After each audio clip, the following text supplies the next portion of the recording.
कल हम लोगों ने डिटर्मिनेंट के अंदर minor cofactors and properties of determinant पढ़ा था। मैंने आपको बताया था इससे रिलेटेड कुछ प्रैक्टिस है जो हम लोग कल करेंगे, जिससे वो कॉन्सेप्ट है वो अपना क्लियर हो जाएगा।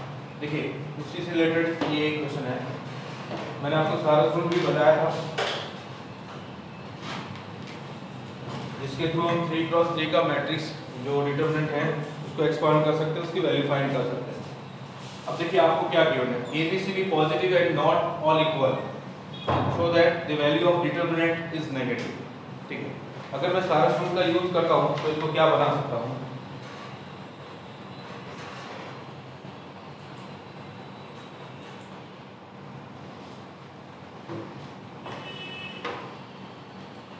देखो क्या बना सकते हैं, ये बन जाएगा R1 के अंदर R1 plus R2 plus R3। ठीक है, प्रॉपर्टी यूजिंग प्रॉपर्टी जो हम लोगों ने प्रॉपर्टीज पढ़ी है उनका यूज करते हैं। R1 के अंदर ये क्या मिलेगा, A plus B plus C, A plus B plus C and A plus B plus C।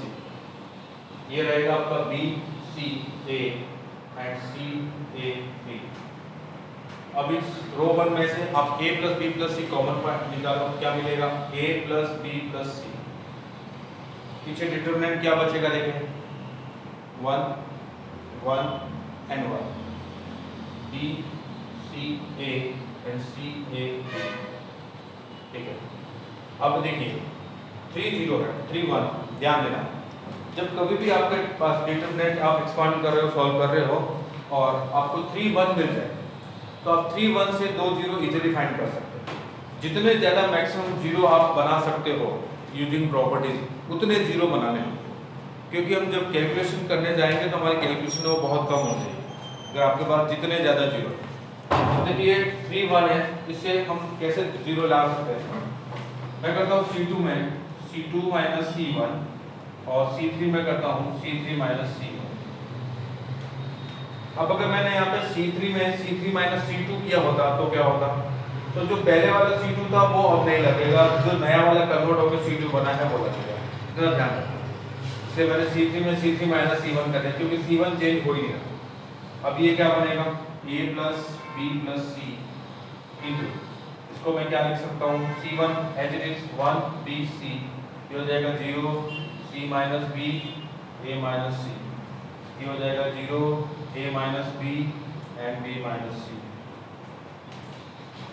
अब इसको एक्सपांड कर दो फर्स्ट रो के अकॉर्डिंग, तो क्या बन जाएगा ये A plus B plus C, ये हो जाएगा फर्स्ट रो, ये रो और ये कॉलम क्या बना C minus B into B minus C minus A minus B into A minus C,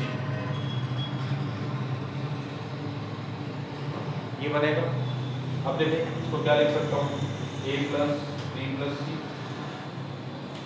इसको मल्टीप्लाई किया क्या मिलेगा आपको BC minus C square minus B square और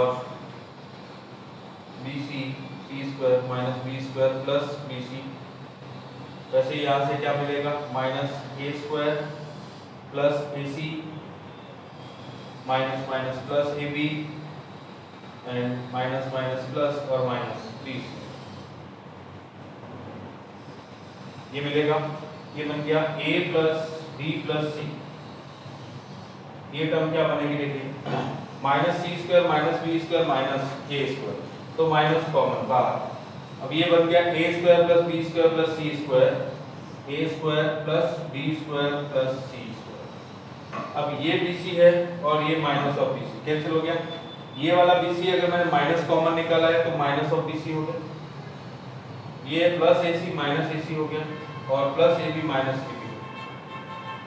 अब आप इस टर्म को क्या लिख सकते हो, ये टर्म आप लोगों ने इस तरह के टर्म को आप पहले देख चुके हो, क्या लिखोगे इसको minus of A plus B plus C, then मैंने 2 से मल्टीप्लाई 2 से डिवाइड किया, जैसे 2 से मल्टीप्लाई करूंगा ये हो जाएगा 2A square 2B square plus 2C square -2bc -2ac and -2a, ये बन जाएगा आपका a minus b whole square plus b minus c whole square plus c minus a whole square.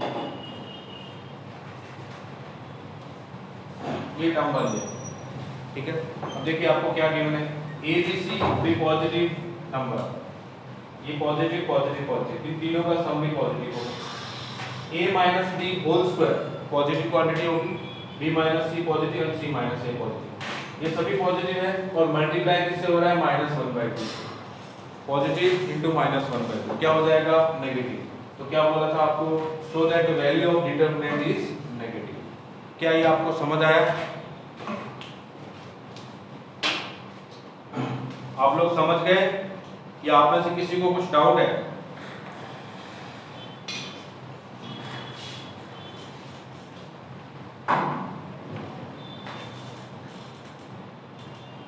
नहीं, स्कूल ओपन होगा या नहीं होगा, आपके पास मैसेज आ जाएगा, आपको बता दिया जाएगा,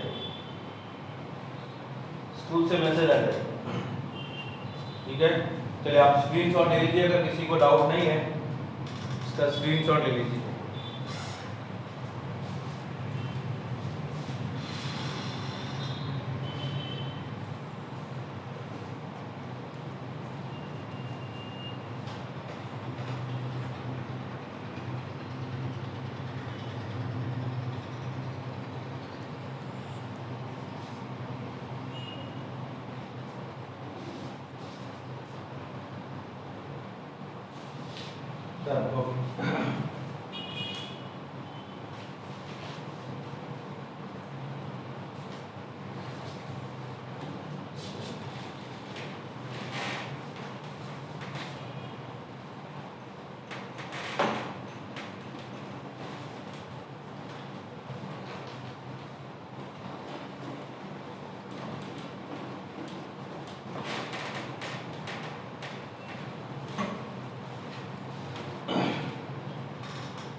नेक्स्ट है, if a comma b comma c belongs to R, a b c belongs to R है, then find the number of real roots of the equation, then find the number of real roots of the equation, find the number of real roots of the equation। Equation है आपके पास x minus c B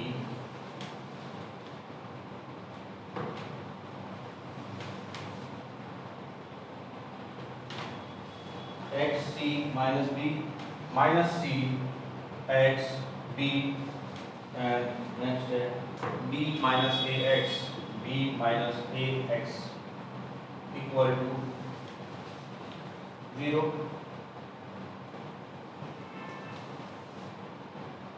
equal to 0। देखिए आपको क्या given है, ए b c है वो belongs to R है, find the number of real roots of the equation x c minus b minus c x a b minus a x equal to 0।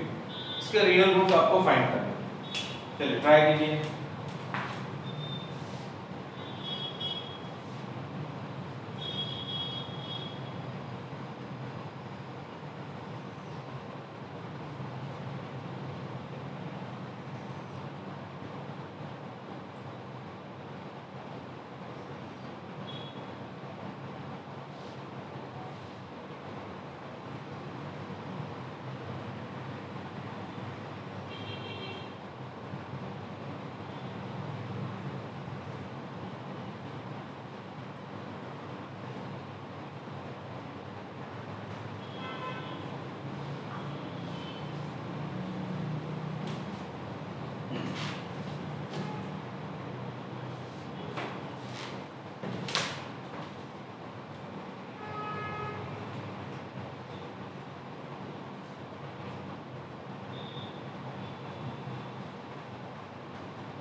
Total number of roots 3,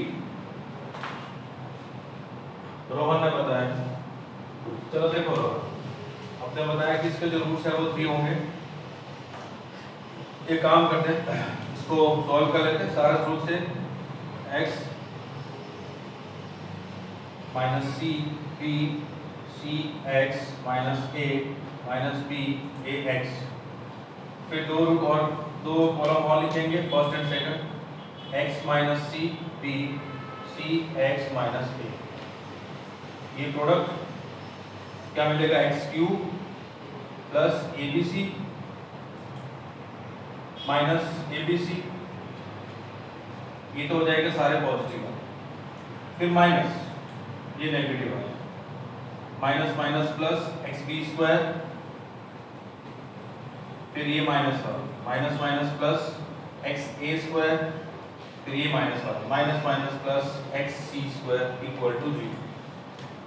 अब ये x cube a b c और ये cancel हो गया। अब आपको क्या मिला, x cube plus x into a square plus b square plus c square equal to 0। इन सभी में से x कॉमन, ये मिला आपको x square plus a square plus b square plus c square equal to 0। Then x equal to 0, x की value, दूसरा x square plus a square plus b square plus c square equal to 0। Then x equal to what, x square equal to minus of a square plus b square plus c square. अब ध्यान से देखो, x square equal to minus of a square plus b square plus c square, और ये कैसी quantity है, positive quantity. Positive के आगे माइनस लगा नेगेटिव, और एक्स स्क्वायर कभी भी नेगेटिव नहीं हो सकता, ठीक है। तो ये यहाँ से आपको रियल रूट नहीं मिलेगा, इमेजिनरी मिलेगा। रियल रूट सिर्फ एक ही होगा, x इक्वल टू 0, ठीक है। तो नंबर ऑफ रियल रूट कितने होंगे, ओनली 1।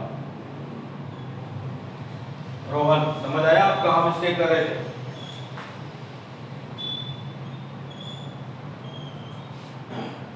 ठीक है, चलिए आप स्क्रीनशॉट ले लीजिए।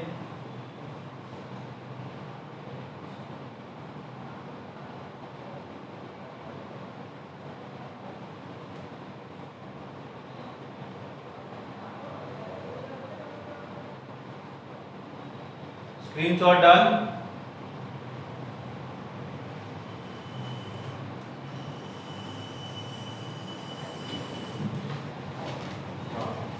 देखिए नेक्स्ट,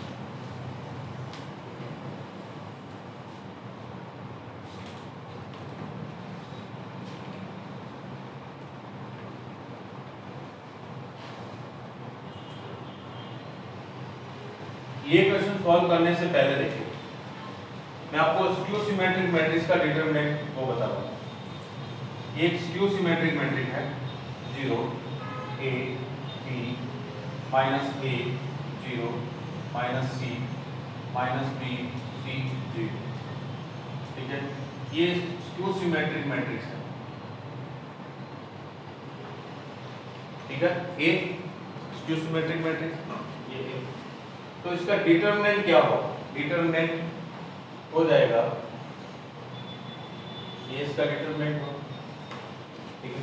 और आपको पता है किसी भी मैट्रिक्स का डिटरमिनेंट और उसके ट्रांसपोज का डिटरमिनेंट दोनों इक्वल होते हैं, क्योंकि फर्स्ट प्रॉपर्टी यही है कि सभी रो को कॉलम में कन्वर्ट करने पर डिटरमिनेंट की वैल्यू में कोई चेंज नहीं आता। तो मैं इसका क्या करता हूँ, ध्यान देना, इसको क्या करते हैं हम लोग, सभी रो को कॉलम में कन्वर्ट कर लेते हैं, या फिर इसका ट्रांसपोज फाइंड कर लेते हैं।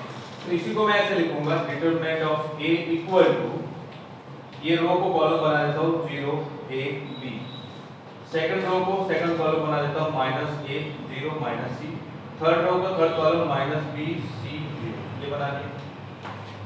अब मैं क्या करता हूँ, फर्स्ट रो में से माइनस कॉमन, सेकंड रो में से minus common and third row में से माइनस कॉमन निकालता हूँ। तो बाहर कितना माइनस कॉमन निकलेगा, 3 टाइम, और ये क्या बचेगा, देखो 0 a b minus a 0 minus c minus b c 0, ये बचेगा। अब माइनस 1 टू द पावर 3 कितना हो जाएगा, माइनस, ये माइनस हो, और ये किसके इक्वल है, फिर देखिए ये आपका डिटरमिनेंट ऑफ a के इक्वल है। तो determinant of a equal to minus of determinant of a, अगर ये माइनस बी डिटरमिनेंट इधर शिफ्ट हो जाएगा राइट लेफ्ट हैंड साइड, तो ये बन जाएगा 2 times determinant of A equal to 0, then determinant of A equal to 0। इसका मतलब ये हुआ कि determinant of A odd order skew symmetric matrix is always 0। तो ये बात, ये पॉइंट आपको ध्यान में रखना है कि determinant of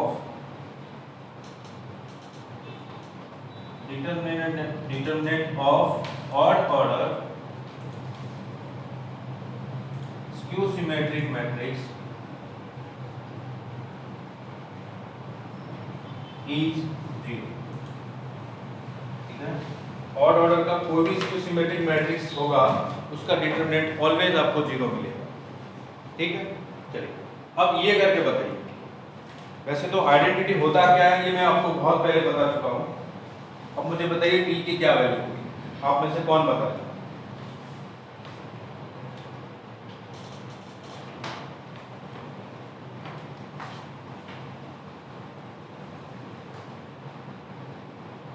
Raj Maheshwari, very good.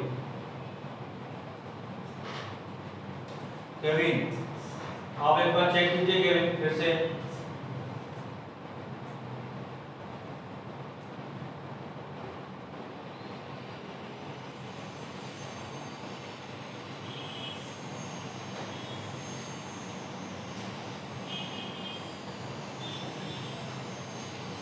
और कोई सॉल्व नहीं कर रहा क्या इन दो के अलावा? Shadiya, very good.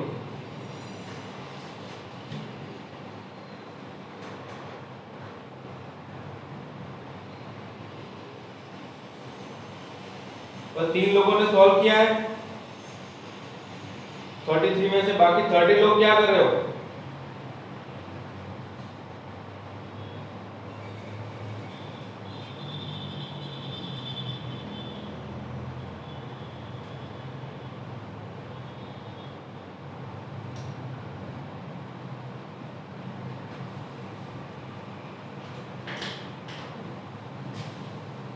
रोहन, हाँ वेरी गुड रोहन, आपका आंसर बिल्कुल करेक्ट है। अब देखिए सॉल्व करते हैं। अगर आप लोगों में से किसी ने ट्राई किया और नहीं हुआ है तो सॉल्व कर लेते हैं। अगर किसी ने ट्राई नहीं किया है उसके लिए फिर कोई मीनिंग नहीं रह जाता सॉल्व करने का। मैं सॉल्व करूँ, आप लोग नोटबुक में लिखो, बस इतना ही आपके लिए। ट्राई नहीं करोगे तो कुछ नहीं सीख पाओगे। अब देखो आइडेंटिटी का मतलब क्या होता है, ये मैंने आपको क्वाड्रेटिक पढ़ाया तो बताया था अच्छे से। क्योंकि आइडेंटिटी का मतलब होता है कि वो उस वेरिएबल की हर वैल्यू के लिए सेटिस्फाई है। तो यहाँ पे वेरिएबल क्या है? लैम्डा। तो लैम्डा की हर वैल्यू के लिए ये जो इक्वेशन है वो सेटिस्फाई होनी चाहिए। कुछ भी पुट करो, रियल नंबर, कोई सा भी रियल नंबर। अगर ऐसा हो, मान लो कि कंडीशन डाल दियो कि आप इसमें नेगेटिव नहीं पुट कर सकते, पॉजिटिव नहीं पुट कर सकते, -2 पुट नहीं कर सकते, अगर ऐसा है तो फिर वो आइडेंटिटी नहीं रहता। ये आइडेंटिटी है मतलब लैम्डा की किसी भी वैल्यू के लिए हमेशा सेटिस्फाई करेगी। अब किसी भी वैल्यू के लिए सेटिस्फाई करेगी तो 0 के लिए भी करेगी। तो लैम्डा इक्वल टू 0 पुट कर देते हैं। ऐसा क्यों किया लैम्डा इक्वल टू 0? क्योंकि लेफ्ट हैंड साइड में मुझे t मिल जाएगा। अगर लैम्डा की वैल्यू 0 पुट करता हूं तो लेफ्ट हैंड साइड से मुझे ओनली t मिल जाएगा और वही हमें चाहिए। और राइट हैंड साइड में क्या बन जाएगा? देखिए ये 0 हो जाएगा, लैम्डा -1 0 -1 -1, लैम्डा +3 0 +3 3, लैम्डा +1 0 +1 1, ये 0 हो गया। लैम्डा -4 0 -4 -4, और लैम्डा -3 0 -3 -3, लैम्डा +4 4 और ये 0। अब देखो ये t इक्वल टू क्या बनेगा? t इक्वल टू ये कैसा है? ऑड ऑर्डर का स्क्यू सिमेट्रिक मैट्रिक्स उसका डिटरमिनेंट है और इसकी वैल्यू क्या होती है? 0। तो t क्या मिलेगा? 0। समझ गए? ठीक है, चलिए आप स्क्रीनशॉट लीजिए। एक और अच्छा सा क्वेश्चन आपके लिए। देखो मैंने आपको जो सारा सूत्र बताया था वो आपकी एनसीईआरटी बुक में नहीं है। तो जब भी आपको एनसीईआरटी से रिलेटेड कोई एग्जाम आपको दे रहे हो इधर या बोर्ड के अंदर, तो वहां पे ये रूल यूज मत करना। ये रूल इंपॉर्टेंट होता है, उसके लिए कुछ इस तरह के क्वेश्चन होते हैं जैसे मैं भी आपको एक बताने वाला हूँ, वहां पे बहुत यूजफुल है। अदरवाइज आप जो सिंपल तरीके से हम लोग सॉल्व करते हैं वैसे सॉल्व कर सकते हैं। ठीक है,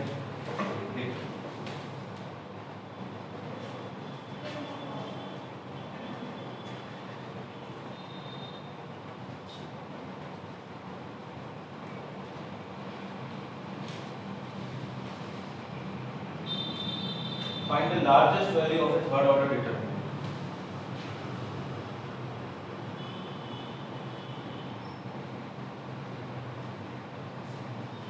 Find the largest value of third order determinant whose element are 0 or 1. Whose element are 0 or 1.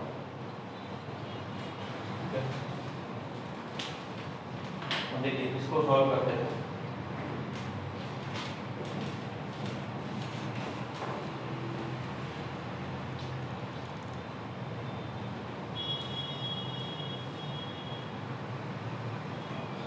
इसको सॉल्व करने से पहले मैं आपको सारा रूल के बारे में कुछ बता दूं।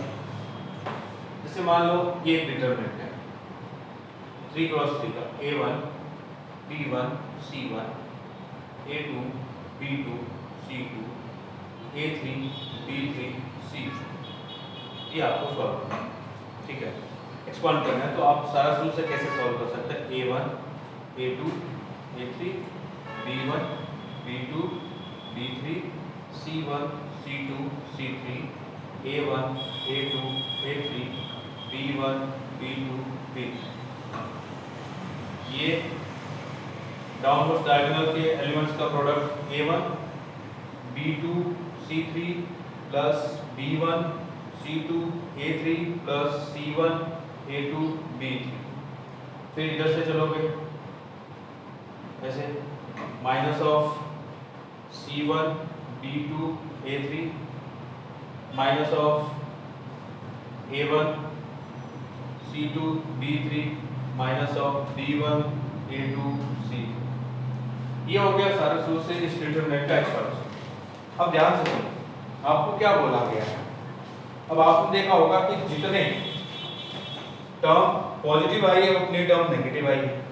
हर टर्म के अंदर सेम नंबर ऑफ एलिमेंट्स हैं हर टर्म के अंदर, ठीक है। तो ये आपको ध्यान रखना है कि ऐसा होता है अगर इन केस इसमें से कुछ भी मिस होता है, जैसे मान लो यहाँ पे 2 ही टर्म है तो आप समझ जाओ कि यहाँ पे कहीं ना कहीं कुछ मिस्टेक है। क्लियर है? अब ध्यान से देखो क्या बोला है, find the largest value of third order determinant whose elements are 0 और 1, ठीक है। तो अगर मैं बोलता हूँ कि ये सभी तीनों एलिमेंट 1 हो जाए तो इसकी वैल्यू 1, ये सभी 1 हो जाए, ये सभी 1 हो जाए तो 1 + 1 + 1 3 हो गया। ये 0 हो जाए, ये 0 हो जाए, ये 0 हो जाए। तो लार्जेस्ट वैल्यू अपने अकॉर्डिंग 3 आनी चाहिए। लार्जेस्ट वैल्यू जो है कितनी आनी चाहिए? 3 आनी चाहिए। लेकिन ध्यान से देखो, अगर मैं A1 को 1 कर दूंगा, B2 को 1 कर दूंगा, C3 को 1 कर दूंगा, इधर B1 को 1 कर दूंगा, C2 को 1 कर दूंगा, A3 को भी 1 कर दूंगा, C1 को 1, A2 को 1 और B3 को 1।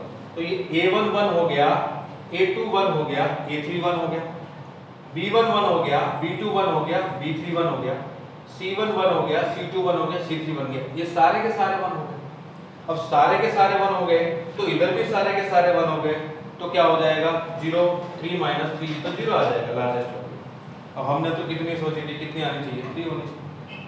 अब दूसरा देखो, अब मैं ऐसा करता हूँ कि इनमें से कोई भी एक अगर 0 बनाता हूँ, कोई भी एक 0, ठीक है। मान लो कि मैंने बोला कि B1 0, ठीक है। तो ये तो पूरा 0 हो जाएगा, बाकी ये सारे के सारे 1 तो 1 + 1 2। इसमें भी ऐसे ही होगा, B1 0, ये 0 और ये 1 और 1 तो 1 + 1 2 - 2 फिर से 0 आ जाएगा।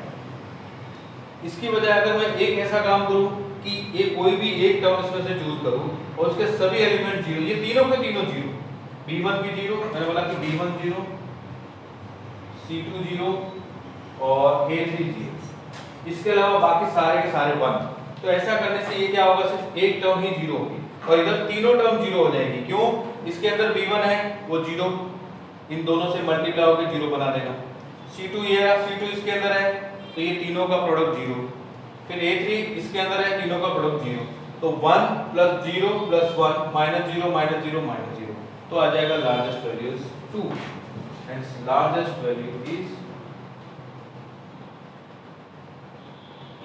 2। क्या ये बात समझ में आई?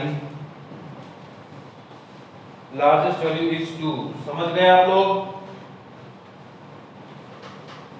या आप में से किसी को कुछ डाउट है? No doubt? चलिए फिर आप स्क्रीनशॉट ले लीजिए और नेक्स्ट वाला क्वेश्चन सॉल्व करके बताएं। चलिए अब हम जाते हैं डिटरमिनेंट की प्रॉपर्टी पे।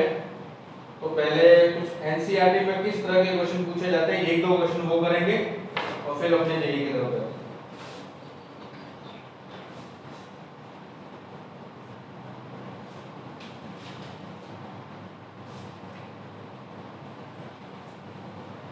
डन? Screenshot done?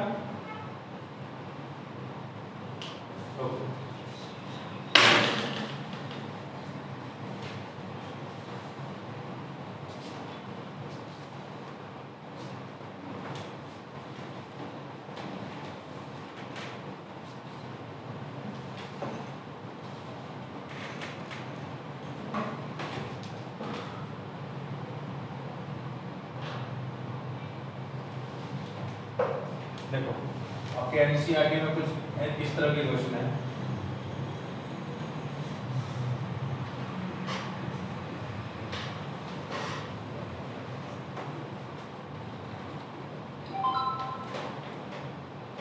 ठीक है, ये हमें प्रूव करना है कि इस डिटरमिनेंट की ये वैल्यू है, ये हमें प्रूव करना है। ठीक है, ये कुछ स्टैंडर्ड रिजल्ट भी है जो आपको ध्यान भी रखना है। देखिए कैसे प्रूव करेंगे, ध्यान दो। सबसे पहले जब भी किसी भी एक रो या कॉलम में सारे 1 थे तो आपको कोशिश क्या करनी है, मैक्सिमम 0 लाने की। और तीनों 1 है तो मैक्सिमम आप 2 0 ला सकते हो। अगर किसी भी रो के अंदर तीनों एलिमेंट 1 है तो आप में से मैक्सिमम उसमें 2 0 ला सकते हो। कैसे लाओगे, इसमें से देखो C2 में से C2 माइनस C1 कर दो और C3 में C3 माइनस C1 कर दो। C1 में कोई चेंज नहीं किया हमने, C1 ऐसे ही लिखते हैं।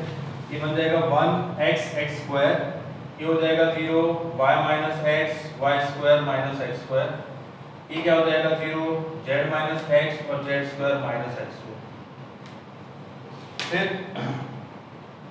फिर इसको लिखता हूँ 1x x square 0 y minus x और इधर y minus x into y plus x आ जाएगा, ये हो जाएगा 0 z माइनस x और z minus x into z plus x आ जाएगा। अब देखो कॉलम 2 में से y माइनस x कॉमन निकालो और कॉलम 3 में से z माइनस x कॉमन निकालो, तो पीछे क्या बचेगा, देखिए y माइनस x कॉमन मिला कॉलम 2 में से और z माइनस x कॉमन मिला हमें कॉलम 3 में से। अब डिटरमिनेंट कैसा बचेगा, 1x x square 0 1 y plus x 0 1 z plus x, ऐसा बचेगा। अब इसको मैं एक्सपांड कर देता हूँ, फर्स्ट रो के रिस्पेक्ट में इसको एक्सपांड कर देता हूँ। क्यों? क्योंकि यहाँ पे 2 0 है तो वो वाली कैलकुलेशन तो आपको करनी नहीं, तो फर्स्ट एलिमेंट के से रिलेटेड ही आपको बनाना है कोफैक्टर। तो y minus x into z minus x into 1 into ये product z plus x minus ये प्रोडक्ट y माइनस x, फिर आगे तो 0 हो जाएगा दोनों ही टर्म। अब ये कितना हुआ y minus x z minus x, अब ये माइनस x कैंसिल हो गया, z माइनस y इतना बचेगा। अब z माइनस y से माइनस कॉमन निकालो तो y माइनस z बनेगा, y माइनस x में से माइनस कॉमन निकालो तो x माइनस y, ये हुआ x माइनस y, ये हुआ y माइनस z, ये हुआ z माइनस x। ठीक है, इसका माइनस दोनों प्रोडक्ट हो गए प्लस हो गया और ये इसकी वैल्यू मिली जो हमें प्रूव करना था। समझ गए? एनसीईआरटी के बहुत सारे क्वेश्चन हैं, बहुत सारे क्वेश्चन हैं जो आपको इस तरह से सॉल्व करने हैं प्रॉपर्टीज यूज करके। क्लियर है? किसी को कुछ डाउट हो तो पूछ सकते हो, आप में से किसी को कुछ भी डाउट हो तो पूछ सकते हो।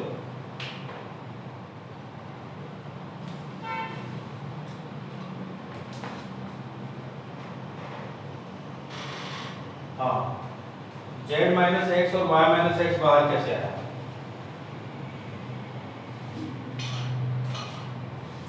देखो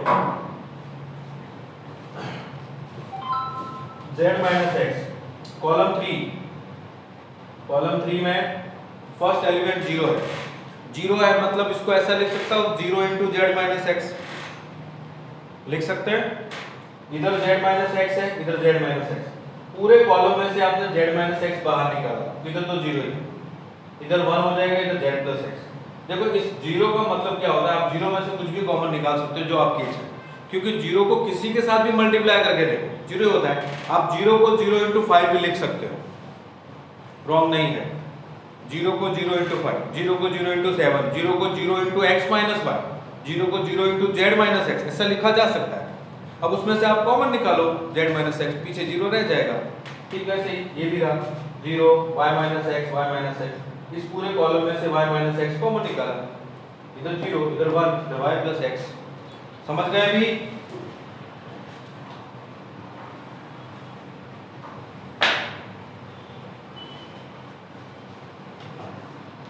नेक्स्ट देखें,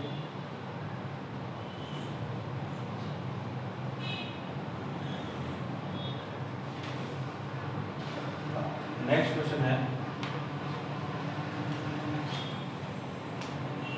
आप लोगों को इसकी ढेर सारी प्रैक्टिस करनी होगी, बहुत ज़्यादा प्रैक्टिस करनी है ताकि आपको ये प्रॉपर्टी यूज कैसे करते हैं वो समझ में आ जाए, क्योंकि डिटरमिनेंट के अंदर पूरा का पूरा गेम इन प्रॉपर्टीज का ही है।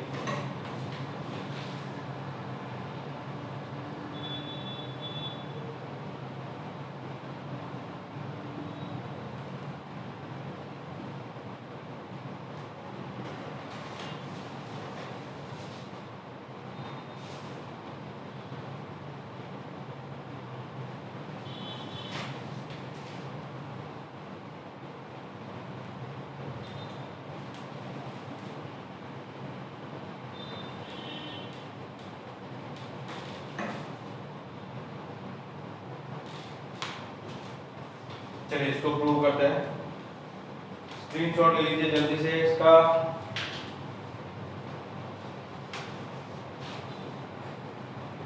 देखो इस तरह के क्वेश्चन आपके एनसीईआरटी में मिलेंगे। आपको एनसीईआरटी की एक्सरसाइज 3.1, 3.2, 4.1, 4.2, 4.3 एंड 4.4 ये सभी सॉल्व करनी है, जिसमें जहां भी डाउट आए आपको पूछना है। चलिए देखिए क्या करते हैं, राइट हैंड साइड में देखते हुए आपको चलना है, ये बात तो ध्यान रखनी है। डिटरमिनेंट के अंदर जो भी प्रूव करना है ना, वो राइट हैंड साइड में टर्म को देखते हुए आपको चलना है। अब ध्यान रखना कि आप लोगों में से बहुत सारे लोग, कोई कहाँ पे सर्च करता है, नेट पे सर्च करता है, कोई किसी तरह की बुक सॉल्यूशन देखता है किसी बुक से, उन सभी के अंदर मेथड अलग अलग हो सकता है। मैं बताऊँ वो मेथड अलग हो सकता है, आप सॉल्व करो वो मेथड अलग हो सकता है, क्योंकि प्रॉपर्टीज कोई अपने अपने हिसाब से यूज करते हैं। कोई प्रॉपर्टी कोई पहले यूज करता है, कोई बाद में यूज करता है, कोई दूसरी प्रॉपर्टी यूज करता है, उस हिसाब से इनके सॉल्यूशन है वो अलग अलग हो सकते हैं, लेकिन आप लास्ट तक पहुंचोगे प्रूव करना है वो सबका सेम आए। समझ गए? तो आपको ऐसा नहीं करना है कि इसमें तो ऐसा दिया हुआ है, इसमें ऐसा दिया हुआ है, ये रॉन्ग है, ये राइट है, सारे सही है, सबका मेथड अलग अलग हो सकता है। ठीक है, आप कंसेप्ट को समझें। इसको देखते हुए एक बात समझ में आई कि मुझे C1 के अंदर C1 प्लस C2 करना है। ठीक है, ये मैंने किया C1 के अंदर, या फिर ऐसा करता हूँ C2 के अंदर ही कर देता हूँ, C2 के अंदर C2 प्लस C1 कर देता हूँ, और C1 में कोई चेंज नहीं, A B C, ये बन गया A plus B plus C, B plus C plus A and A plus B plus C, ये हो गया A square B square C square. देखो डिटरमिनेंट की प्रॉपर्टी क्या क्या थी मैं आपको बता देता हूँ। फर्स्ट प्रॉपर्टी थी सभी रो को कॉलम में कन्वर्ट करो, और या फिर सभी कॉलम को रो में, उससे डिटरमिनेंट की वैल्यू में कोई चेंज नहीं आता। कोई भी दो रो को आपस में इंटरचेंज करोगे या फिर दो कॉलम को, तो उसकी वैल्यू नेगेटिव हो जाती है। ठीक है, किसी भी कोई भी दो रो या कोई भी दो कॉलम आइडेंटिकल एक जैसे सारे एलिमेंट, तो उस डिटरमिनेंट की वैल्यू 0। किसी भी रो या कॉलम के सारे एलिमेंट 0 हो जाए तो उसके भी डिटरमिनेंट की वैल्यू 0। डिटरमिनेंट में से अगर आपको कोई स्केलर से मल्टीप्लाई करना है तो वो किसी एक रो या एक कॉलम से ही मल्टीप्लाई होगा, सभी एलिमेंट से मल्टीप्लाई नहीं होगा। अगर किसी रो के एलिमेंट है वो दो टर्म की सम की फॉर्म में लिखे हो तो आप उससे दो डिटरमिनेंट बना सकते हो, एट ए टाइम एक ही रो या कॉलम को ब्रेक करोगे। ये कुछ प्रॉपर्टीज थी। अब देखो मैंने क्या किया, और एक और प्रॉपर्टी, किसी रो के अंदर दूसरी रो को किसी स्केलर क्वांटिटी से मल्टीप्लाई करके ऐड या सब्ट्रैक्ट कर सकते हो। किसी कॉलम के अंदर दूसरे कॉलम को किसी स्केलर क्वांटिटी से मल्टीप्लाई या डिवाइड करके ऐड या सब्ट्रैक्ट कर सकते हो। ये भी प्रॉपर्टी थी। अगर मैंने सारी प्रॉपर्टी लिखवा दी तो अच्छा है, अगर कोई रह गई हो तो मैं अभी बता देता हूँ। ऐसी प्रॉपर्टीज थी, किसी भी रो के अंदर आर ऑफ आई के अंदर किसी दूसरी रो को ऐड और किसी स्केलर मल्टीपल से ऐड या डिवाइड करके आप मल्टीप्लाई या डिवाइड करके और दूसरी रो को ऐड या सब्ट्रैक्ट कर सकते हो। ठीक वैसे ही किसी भी कॉलम के अंदर किसी दूसरे कॉलम को किसी स्केलर से मल्टीप्लाई डिवाइड करके उसके अंदर ऐड या सब्ट्रैक्ट कर सकते हो। और एक बार जैसे हम रो में करते थे, एक बार रो से स्टार्ट कर दिया मैट्रिक्स के अंदर तो सारे ऑपरेशन रो के ही लगाते थे। इसमें ऐसा नहीं है डिटरमिनेंट, आप जब मर्जी रो लगाओ जब मर्जी कॉलम लगाओ, एक ही क्वेश्चन के अंदर रो कॉलम सारे चल सकते हैं, ध्यान देना। ठीक है, ये डिफरेंस है दोनों के अंदर। अब देखिए, अब मैं इस फर्स्ट सेकंड कॉलम में से a plus b plus c common निकालता हूँ। ये मिल जाएगा a plus b plus c common, ये हुआ आपका a b c 1 1 1 a square b square c square. अब बात वही आ गई फिर से कि एक रो के अंदर एक कॉलम के अंदर सारे एलिमेंट क्या है 1 1 है, तो आप मैक्सिमम 2 जीरो ला सकते हो। अब इसमें क्या करता हूँ मैं, R2 के अंदर R2 माइनस R1 किया और R3 के अंदर R3 माइनस R1 कर दिया। ठीक है, R1 में मैंने कोई चेंज नहीं, तो अब ये क्या बनेगा देखिए, a plus b plus c। R1 में कोई चेंज नहीं, a1 a स्क्वायर। R2 में क्या हो जाएगा, R2 minus R1 b minus a 0 b square minus a square, फिर c minus a 0 c square minus a square. अब एक बार फिर से देखिए, मैं इस रो में से R2 में से b माइनस a कॉमन निकालूंगा और R3 में से c माइनस a कॉमन निकालूंगा। ठीक है, अब आप में से किसी को ये डाउट नहीं होगा कि यहाँ से b माइनस a कैसे बाहर निकला। अब ये बन गया a plus b plus c into b minus a into c minus a।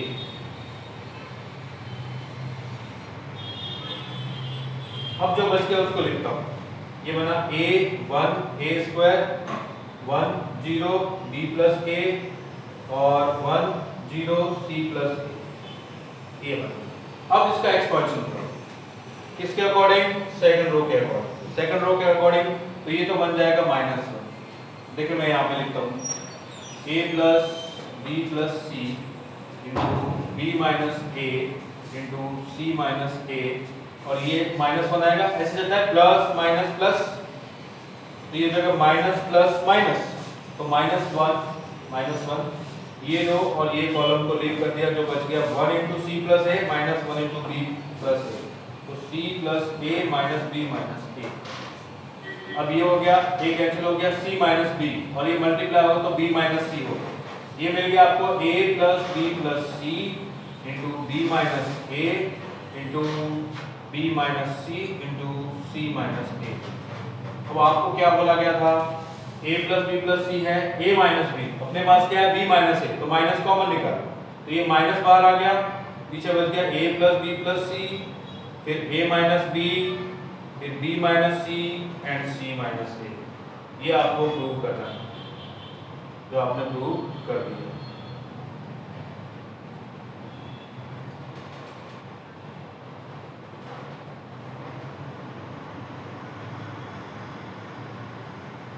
हाँ, अब बोलो, आप में से किसी को कुछ डाउट हो तो पूछ सकते हो, किसी को भी कुछ भी डाउट है तो आप पूछ सकते हो।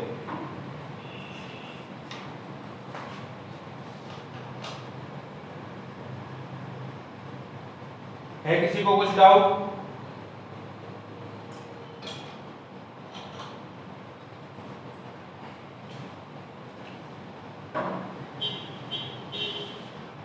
No doubt? चलिए फिर स्क्रीनशॉट ले लीजिए। Screenshot done.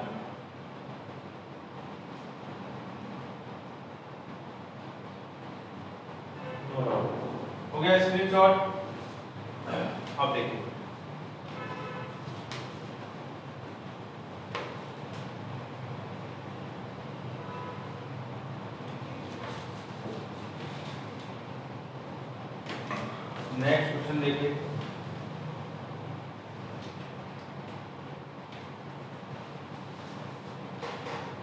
Square y square z square, x square minus y minus z whole square, y square minus z minus x whole square और z square minus x minus y whole square,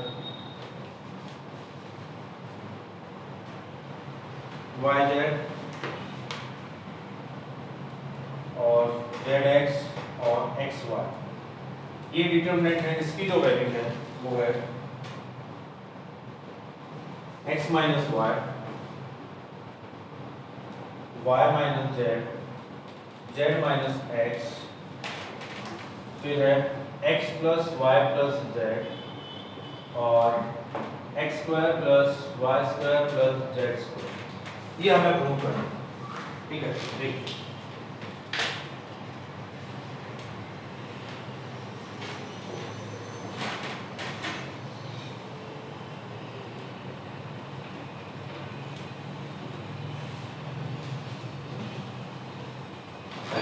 इस तरह के question कैसे prove करेंगे। इसको देखें right hand side x minus y, y minus z, z minus x, कुछ ऐसी में कुछ ना कुछ टर्म बन रही है। क्या करें, इसको देखें x square minus y minus z square और इधर ये x square y square z square. तो C2 में से C1 को माइनस कर दूं, C2 में क्या करूं, C2 माइनस C1 कर दूं और C1 में कोई चेंज नहीं। ऐसा करने से क्या बनेगा, देखो x square y square z square, इसमें से ये माइनस कर दो तो ये बन जाएगा minus of y minus z whole square minus of z minus x whole square और minus of x minus y whole square. ये वाई जेड, ये जेड एक्स और ये एक्स वाई, ठीक है। इसके बाद मैं क्या करता हूँ, ये सभी होल स्क्वायर को ओपन करता हूँ, ये बन जाएगा आपका x square minus of y square plus 2yz minus of z square और ये yz आ गया। फिर y square minus z square plus 2zx plus x square, sorry minus x square, ये बन गया जेड एक्स। फिर z square minus z sorry minus x square plus 2xy minus y square और ये एक्स स्क्वायर, ठीक है। इस step तक आप लोगों को किसी को कोई डाउट नहीं हो। अब देखिए ये 2yz है, ये yz है, 2zx है, ये zx है, 2xy ये xy। तो इस C3 को मैं 2 से मल्टीप्लाई करके C2 में से माइनस कर दूं तो ये बन जाएगा C3 को 2 से मल्टीप्लाई करके C2 में से माइनस कर दिया, ठीक है। अब देखो C1 में कोई ऑपरेशन नहीं लगा है, x square y square z square.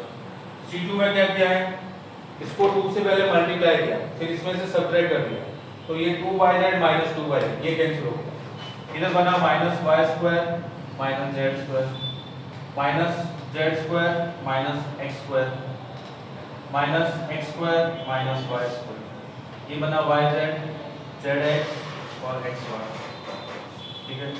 अब ये पूरे का पूरा जो कॉलम है कॉलम 2, इसमें से -1 कॉमन निकाल, -1 बाहर। जैसे ही -1 बाहर आया ये बना x square y square z square, ये बना y square plus z square, ये बना z square plus x square, ये बना x square plus y square, इधर आया वाई जेड जेड एक्स और एक्स वाई। अब क्या करोगे, राइट हैंड साइड को देखो, इस टर्म को देखते हुए मैं C1 के अंदर C1 प्लस C2 कर देता हूँ। C1 के अंदर C1 प्लस C2 करूंगा तो ये x square plus y square plus z square बनेगा, x square plus y square plus z square बनेगा, x square plus y square plus z square बनेगा। इधर यही टर्म है तो C1 में करने के बजाय अब C2 में करो, C2 में C2 प्लस C1 करो तो ये यहाँ पे ऐड हो जाएगा, ये यहाँ पे ऐड हो जाएगा, यहाँ पे ऐड हो जाएगा तो x square plus y square plus z square तीनों में आ जाएगा। यहाँ से कॉमन निकालोगे तो यहाँ पे 1 1 1। तो मैं एक साथ दोनों स्टेप करता हूँ, इसमें इसको प्लस भी करता हूँ, C2 में C2 प्लस C1 करता हूँ और कॉमन भी निकाल लेता हूँ x square plus y square plus z square.